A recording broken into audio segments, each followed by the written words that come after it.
ముందుగా మన సబ్స్క్రైబర్స్కి మన ఫ్రెండ్స్ అందరికీ చాలా థ్యాంక్స్. ఎందుకంటే ఈ యూట్యూబ్లో ఇక్కడ వరకు ఇలా వచ్చానంటే అది మీరు కూడా ఒక రీజన్ అనమాట. నేను ఎంత హార్డ్ వర్క్ చేశానో మీరు కూడా సపోర్ట్ చేయడం వల్ల ఇంతవరకు వచ్చింది. అండ్ మీరు తమ్నైల్లో ఏదైతే చూసారో ఫస్ట్ పేమెంట్ వచ్చింది, అది నిజంగానే వచ్చింది.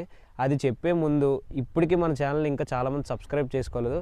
ఇప్పటి వరకు మన ఛానల్ ఎవరైతే సబ్స్క్రైబ్ చేసుకోలేదో please do subscribe and click the bell icon. And ఛానల్కి ఎవరైనా కొత్తగా వచ్చినట్లయితే నా పేరు Ajay Krishna, welcome to my YouTube channel. ఈ ఛానల్లో మనం ఫ్యాషన్, లైఫ్ స్టైల్, ట్రావెలింగ్ గురించి డిస్కస్ చేస్తాం అండ్ మూవీ రివ్యూస్ కూడా.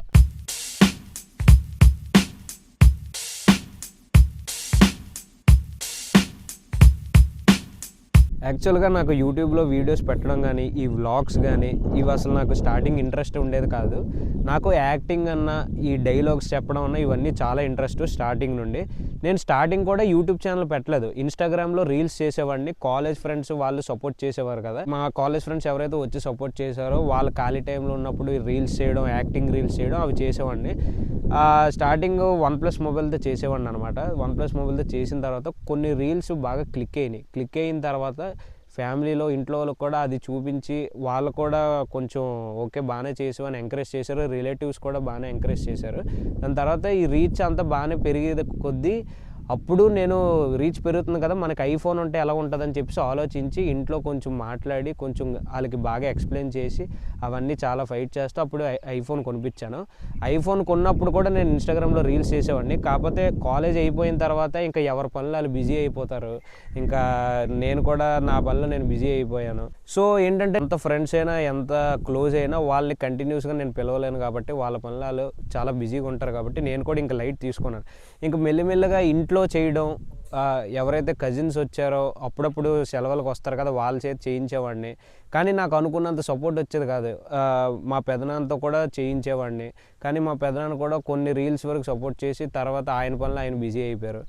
సో నేను కూడా ఇంకా నాకు మెల్లమెల్లగా ఈ యాక్టింగ్ కంటెంట్ మీద నాకు ఇంట్రెస్ట్ తగ్గిపోయింది అనమాట. ఏం చేయాలో అర్థం అవ్వని సిచ్యువేషన్లో ఉండేవాడిని. ఇంకా నాకు కూడా ఇంకా మెల్లమెల్లగా హోప్స్ పోయినాయి అనమాట. ఇంకా ఆ యాక్టింగ్ రీల్స్ మీద కాన్సన్ట్రేషన్ చేయలేకపోయేవాడిని. ఇంకా నాకు కూడా ఇంట్రెస్ట్ వచ్చేది కాదు, మెయిన్గా ఇంకా సపోర్ట్ వచ్చేది కాదు. సో ఇంక నేను కూడా ఏం చేశానంటే ఇంకా లైట్ తీసుకున్నాను. ఇంక ఈ కంటెంట్, ఈ యాక్టింగ్ రీల్స్ లైట్ తీసుకున్నాను. ఇంకా నేను కూడా అందరిలాగా ఏదో ఒక జాబ్ చూసుకొని ఇంకా అలా కంటిన్యూ అయిపోదామని డిసైడ్ అయ్యాను. అయితే కరెక్ట్గా ఆ టైంలోనే నాకు, మీరు చెప్తే నమ్మరు, అప్పటికి మీకు తెలిసే ఉంటుంది పెద్ద పెద్ద fashion influencers like the fashion verge, aged and మీకు మోస్ట్ ఫేమస్ తెలుగు ట్రావెలర్ తెలుసు నాన్వేషణ, వీళ్ళ వీడియోస్ చూసేవాడిని అనమాట ఆ టైంలోనే. నాన్వేషణ అయితే ఆ బ్రో అయితే నాకు స్టార్టింగ్ నుండే తెలుసు. లాక్డౌన్లో అతని వీడియోలు చూసేవాడిని కానీ అంతగా తెలియదు. ఏజ్డ్, ఫ్యాషన్ వర్జ్ వీడియోస్ అయితే ఆ టైంలో చూసేవాడిని అనమాట. వాళ్ళని చూసి నేను ఏం నేర్చుకున్నానంటే ఎవరు లేకపోయినా కూడా సోలోగా కూడా కంటెంట్ క్రియేట్ చేయొచ్చు, ఇంట్లో ఉండి కూడా కంటెంట్ క్రియేట్ చేయొచ్చు అనే ఒక హోప్ వచ్చింది, ఒక చిన్న నమ్మకం అయితే వచ్చింది. ఇంకప్పటి నుండి నేను ఏం చేశానంటే ఇవన్నీ మా ఫ్రెండ్స్తో షేర్ చేయడం, ఇవన్నీ డిస్కస్ చేయడం స్టార్ట్ చేస్తే వాళ్ళు అన్నారు, నీకు ఇప్పటివరకు తెలియదేంట్రా, వాళ్ళు ఎవరో తెలియదేంట్రా అని చెప్పారు. అయితే వాళ్ళు యాక్చువల్గా ముందు నుండి ఫేమస్. నాకు వాళ్ళు ఈ మధ్య ఈ యూట్యూబ్ ఎప్పుడైతే మొదలు పెడదాం అనుకున్నానో ఆ టైంలో తెలిసారనమాట. అయితే ఇలా ఎందుకు చేయకూడదు అది ఇది అని చెప్పి ఒక ఆలోచన వచ్చింది. అయితే ఈ యూట్యూబ్ నేను కరెక్ట్గా 17th June 2022లో స్టార్ట్ చేశాను కానీ నేను కంటెంట్ పెట్టడం స్టార్ట్ చేయలేదు. అంటే యాక్టింగ్ రీల్స్, ఇప్పుడు ఏదైతే మూవీ డైలాగ్స్ ఉంటాయో, మూవీ సాంగ్స్ ఉంటాయో అవే రీక్రియేట్ చేసి పెట్టడం అనమాట. మీకు ఆల్రెడీ తెలిసి ఉంటుంది, అవి ఆల్రెడీ ఇన్స్టాగ్రామ్ రీల్స్లో పెట్టేవాడిని, అవే సేవ్ చేసి యూట్యూబ్ షార్ట్స్లో పెట్టేవాడిని. అయితే కొన్ని రోజులు అయిపోయిన తర్వాత నేను కూడా మెల్లిమెల్లిగా కంటెంట్ చేయడం స్టార్ట్ చేశాను. నా ఫస్ట్ కంటెంట్ ట్రావెలింగ్ కంటెంట్ అనమాట. మా స్కూల్ ఫ్రెండ్స్ అందరం కలిపి గెట్ టుగెదర్ రిసార్ట్ ప్లాన్ చేసాం, అదే నా ఫస్ట్ వ్లాగ్ అనమాట. ఇంకా అక్కడ నుండి నేను కంటెంట్ చేయడం అలా స్టార్ట్ చేశాను. అంటే నా దగ్గర ఎంత బడ్జెట్ ఉందో, ఇప్పుడు నా దగ్గర 500 ఉంటే ఆ 500కి ఏ కంటెంట్ వస్తుందో అది అలా సెట్ చేసుకొని ప్లాన్ చేసుకొని అలా చేయడం. ఇంట్లో వాళ్ళు కూడా ఎక్కువ ఫైనాన్షియల్గా సపోర్ట్ చేసేవారు కాదు. సో ఏదైతే నా దగ్గర ఎంత డబ్బులు అయితే ఉండేవో అంతే డబ్బులతోనే నేను కంటెంట్ వచ్చేటట్టు చూసుకునేవాడిని. ఇంకా మెల్లమెల్లగా నేను ట్రావెలింగ్ కంటెంట్, ఫ్యాషన్ కంటెంట్, ఈ ఫుడ్ వ్లాగ్స్ కూడా అప్పుడప్పుడు అలా చేసేవాడిని. మెయిన్గా నాకు inspiration aged and fashion verge fashion కంటెంట్లో. ట్రావెలింగ్ కంటెంట్లోని ఈ ఫుడ్ వ్లాగ్స్ వీటిలోనైతే నాకు నాన్వేషణ బాగా ఇన్స్పిరేషను. వీళ్ళ ముగ్గురు ఇన్స్పిరేషన్తోనే నేను ఇలాగ ఈ యూట్యూబ్ ఇదంతా ఇలాగ ఈ జర్నీ ఇలా స్టార్ట్ చేశాను. సో 17th June 2022లో నేను స్టార్ట్ చేస్తే 2022 నుండి 2023 వరకు నేను కంటిన్యూస్గా వీడియోస్ పెట్టేవాడిని. వీడియోస్ పెట్టిన తర్వాత 2023లో అన్ఎక్స్పెక్టెడ్గా మానిటైజేషన్ అయ్యింది. అది ఎలాగంటే నేను హైదరాబాద్లో ఉన్నప్పుడు అనమాట. యాక్చువల్గా నేను వీడియోస్ పెడుతున్నప్పుడు వీడియోస్ పెట్టిన తర్వాత నాకు చాలా బాగానే రీచ్ వచ్చింది, వ్యూస్ వచ్చాయి. అప్పుడైనా ఇంట్లో వాళ్ళు సపోర్ట్ చేసి కొంచెం ముందుకొచ్చి హెల్ప్ అనుకున్నాను, కానీ ఇంట్లో వాళ్ళు అసలు. ఇప్పుడు నేను తీసుకున్న డెసిషన్ ఏంటంటే, నేను ఒక హైదరాబాద్కి వెళ్ళి ఏదో ఒక జాబ్ సెట్ చేసుకొని జాబ్ చేస్తూ ఇలా పార్ట్ టైంలో ఇలాగ యూట్యూబ్ వ్లాగ్స్ చేసుకోవచ్చు అని డిసైడ్ అయ్యాను. కానీ ఆ ప్లాను ఫెయిల్ అయిపోయింది. అయితే నేను హైదరాబాద్లో ఉంటున్నప్పుడే నేను జాబ్ చేసే టైంలో నేను నార్మల్గా రూమ్లో ఉండేటప్పుడు యూట్యూబ్ కూడా చెక్ చేసుకునేవాడిని కదా. అప్పుడు ఆ టైంలో అనమాట మానిటైజేషన్ అయిన తర్వాత అప్పుడు జాబ్ మానేసి ఇంకా యూట్యూబ్ వీడియోస్ మీద కాన్సన్ట్రేట్ చేద్దామని ఇంకా జాబ్ క్విట్ చేసి వచ్చేద్దాం అనుకున్నాను. కానీ అంత సపోర్ట్ ఉండేది కాదు. సో దాని తర్వాత ఇంకా జాబ్ ఒక 6 months చేసేసి ఇంకా మానేసి వైజాగ్ వచ్చేసాను. వైజాగ్ వచ్చిన తర్వాత అప్పుడైనా సపోర్ట్ చేస్తారేమో అని అనుకున్నాను, కానీ అప్పుడు కూడా సపోర్ట్ చేయలేదు. అయినా కూడా నేను వెనకాడకుండా నా దగ్గర ఎంత డబ్బులు ఉంటే ఆ డబ్బులతోనే నేను ఇన్వెస్ట్ చేసేవాడిని, ఆ డబ్బులతో నేను వ్లాగ్ చేసేవాడిని. మా ఫ్రెండ్స్ కూడా చాలామంది అప్పుడప్పుడు వచ్చి నాకు సపోర్ట్ చేశారు, కజిన్స్ కూడా వచ్చారు. ఇప్పుడు మా బావ అయితే నాకు వీడియో తీస్తున్నాడు. ఇప్పుడు తను కూడా ఇలాగ సపోర్ట్ చేయడానికి వచ్చాడు, వీడియో తీయడానికి. సో మీ అందరికి ఒకసారి హాయ్ చెప్తాడు. సో ఈ 2022 నుండి 2023 వరకు ఈ షార్ట్స్ కానీ ఫుల్ లెంత్ వీడియోస్ కానీ అలా కష్టపడి పెడితే అప్పుడు మానిటైజేషన్ అయ్యిందనమాట. ఈ మానిటైజేషన్ అవ్వాలంటే మనకి 4000 వాచింగ్ అవర్స్ కంప్లీట్ అవ్వాలి, 1000 సబ్స్క్రైబర్స్ కంప్లీట్ అవ్వాలి, అప్పుడే మానిటైజేషన్ అవుతుంది. ఇప్పుడు ఏంటంటే రీసెంట్గానే ఇంకా కొత్త యూట్యూబర్స్ రావడానికి కొంచెం ఈజీ అవ్వడానికి వీళ్ళు అప్డేట్ చేశారనమాట. వాచింగ్ అవర్స్ 3000 చేశారు, సబ్స్క్రైబర్స్ ఏమో 500 వస్తే చాలు, మీది మానిటైజేషన్ అయిపోతుంది. సో అలా నేను నా అకౌంట్ అన్ఎక్స్పెక్టెడ్గా మానిటైజ్ అయ్యింది. మానిటైజ్ అయిన తర్వాత అప్పుడైనా సపోర్ట్ చేస్తారని చెప్పేసి అనుకున్నాను, కానీ అప్పుడు కూడా సపోర్ట్ లేదు. సో నేను అప్పుడు హైదరాబాద్లో ఉన్నప్పుడు చాలా కన్ఫ్యూజన్ స్టేజ్లో ఉండేవాడిని అనమాట. అసలు ఏంటి జాబ్ మానేయాలా, మళ్ళీ ఇప్పుడు జాబ్ మానేసి ఫుల్ యూట్యూబ్లోకి వస్తే ఇంట్లో వాళ్ళు సపోర్ట్ చేస్తారా ఏంటి అనేది ఫుల్ కన్ఫ్యూజన్లో ఉన్నాను. ఏం చేయాలో తెలిసేది కాదు. ఒక పక్క చూస్తే ఇన్స్టాగ్రామ్లో అన్ఫాలో చేసేవారు, రీచ్ వచ్చేది కాదు, రెండు మేనేజ్ చేయడానికి అయ్యేది కాదు, చాలా టాస్క్ అయ్యేది అనమాట. ఇంకా తర్వాత నేను ఏం చేశానంటే, ఇంకా నైట్ షిఫ్ట్స్ కూడా దానివల్ల బాగా సివియర్గా హెల్త్ ఇష్యూస్ రావడం వల్ల నేను ఇంకా జాబ్ కూడా మానేశాను. హైదరాబాద్లో చేసేవాడిని, సదర్లాండ్లో జాబ్ మానేశాను. జాబ్ మానేసి క్విట్ చేసి ఇంకా వైజాగ్ వచ్చేసాను.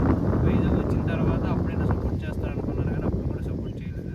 సో ఈ వైజాగ్లో ఎలాగో మాది హోమ్ టౌన్ వైజాగే కాబట్టి వైజాగ్లో ఏదైనా జాబ్ సెట్ చేసుకొని ఆ జాబ్ చేసుకుంటూ యూట్యూబ్ చేసుకోవచ్చు అని చెప్పేసి మళ్ళీ అలా అనుకున్నాను. అయినా నేను చాలా జాబ్స్ ట్రై చేసిన, వైజాగ్లో కూడా రాలేదు. ఎంత ట్రై చేసినా కూడా ఆ నైట్ షిఫ్ట్ జాబ్స్ వచ్చేవి, మనకు అవి సెట్ అయ్యేవి కాదు. సో నాకు దగ్గర ఉన్న బడ్జెట్తోనే నాకు వచ్చిన కంటెంట్ అలా చేసేవాడిని. ఒక్కొక్కసారి రీచ్ వచ్చేది, ఒక్కొక్కసారి రీచ్ వచ్చేది కాదు. సారీ గైస్ ఇలా మాట్లాడుతున్నందుకు మధ్యలోని. యాక్చువల్గా చిన్న మైక్ ఇష్యూస్ వచ్చాయి, చూసారు కదా నా కష్టాలేంటో. నిన్నే మైక్ కొన్నాను, 2400 రూపీస్ పెట్టి కొన్నాను. ఆ మైక్ ఒకరోజు కూడా కనీసం రాలేదు. బుల్ల మైక్ ఇదివరకు వాడివ్వండి, చూసారా నా పాత వీడియోలో ఉంటుంది. అది 1200 1500 ఉంటుంది అనుకుంటా.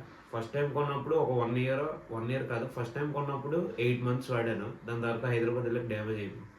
సెకండ్ టైం సేమ్ అదే మోడల్ కొన్నా, బడ్జెట్ లేక. ఏం చేస్తాం, కష్టాలు అలాంటివి.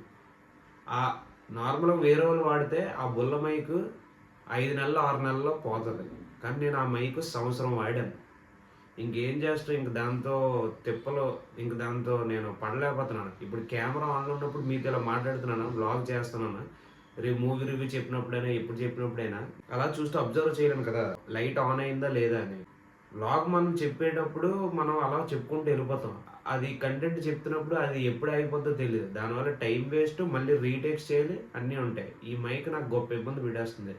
పోనీ ఒక క్వాలిటీ బాగా హై బడ్జెట్లో ఉన్న మైక్ కొందామంటే పైసలు అడ్డొస్తాయి. ఇంకేం చేస్తాం. ఇదిగోండి ఇప్పుడు ఈ మైక్ నేను అమెజాన్లో కొన్నాను, రీఫండ్ ఆప్షన్ కూడా లేదు, రీప్లేస్మెంట్ ఆప్షన్ ఉంది. ఇప్పుడు ఇది రిటర్న్ చేస్తే ఆడు కొత్త పీస్ ఇస్తాడు. అదేనా బాగా పని చేస్తుందో లేదు తెలియదు. ఒక మైక్ కోసం ఇంత చెప్పారంటే, కష్టం చెప్పారంటే ఒకసారి అర్థం చేసుకోండి. కంటిన్యూ చేద్దాం. సో ఈ గ్యాప్లోనే నాకు నార్మల్గా నీకు అసలు డబ్బులు రాలేదంటారు, ఇన్ని వీడియోలు చేసావు కదా అని మీకు డౌట్ రావచ్చు. నాకైతే చాలా ప్రమోషన్స్ వచ్చాయి. ఈ పేమెంట్ అయితే వచ్చింది. ఈ పేమెంట్ రాకముందు చాలా రెస్టారెంట్ ప్రమోషన్స్, ఒక క్లాతింగ్ ప్రమోషను, లేదా సంథింగ్ ఒక యాప్ ప్రమోషను అలాంటి చిన్న వచ్చాయి అనమాట. అవి చేశాను నేను. ఫైనల్లీ మన్నటితో మానిటైజేషన్ అయిందనమాట. యూట్యూబ్ ఏంటంటే మినిమం $100 కంప్లీట్ అవుతే ఫస్ట్ పేమెంట్ అనేది ఇస్తుంది. అయితే నాకు రీసెంట్గా మన్నటితో $121 కంప్లీట్ అయ్యాయి. $121 అంటే మన ఇండియన్ కరెన్సీలో 10,356 రూపీస్ నిన్నే నాకు ట్రాన్స్ఫర్ అయ్యింది. ఇది కూడా ఇక్కడ నేను డిస్ప్లే చేస్తాను కదా, అదే అనమాట. సో యూట్యూబ్ నుండి అయితే నాకు వచ్చింది. ఇలాగ ఇప్పుడు నేను ఈ 2022లో స్టార్ట్ చేస్తే నాకు 2025 జనవరిలో పడింది. అంటే ఈ 10,356 రూపీస్ ఈ ఇయర్స్ అన్నీ కలిపి అర్నింగ్స్ కాదు. 2024 నుండి 2025 వరకు అర్నింగ్ చేసిన మనీ ఇది. 1 ఇయర్ అర్నింగ్స్ మనీ ఇదనమాట. సో ఇదనమాట. మానిటైజేషన్ అయ్యింది 2022 నుండి 2023ది మానిటైజేషన్ వరకు. 2023 టు 2024ది నాకు వచ్చిన అర్నింగ్స్ అనమాట. ఆ వచ్చిన 1 ఇయర్ అర్నింగ్స్ నాకు ఇప్పుడు 2025 జనవరిలో పడినాయి. అదనమాట మ్యాటర్. సో చాలా థ్యాంక్స్ అందరూ సపోర్ట్ చేసినందుకు. ఇంకా ఇలా సపోర్ట్ చేస్తారని నేను అనుకుంటున్నాను. పేరెంట్స్ కూడా మెల్లమెల్లగా చిన్నగా సపోర్ట్ చేస్తారని అనుకుంటున్నాను.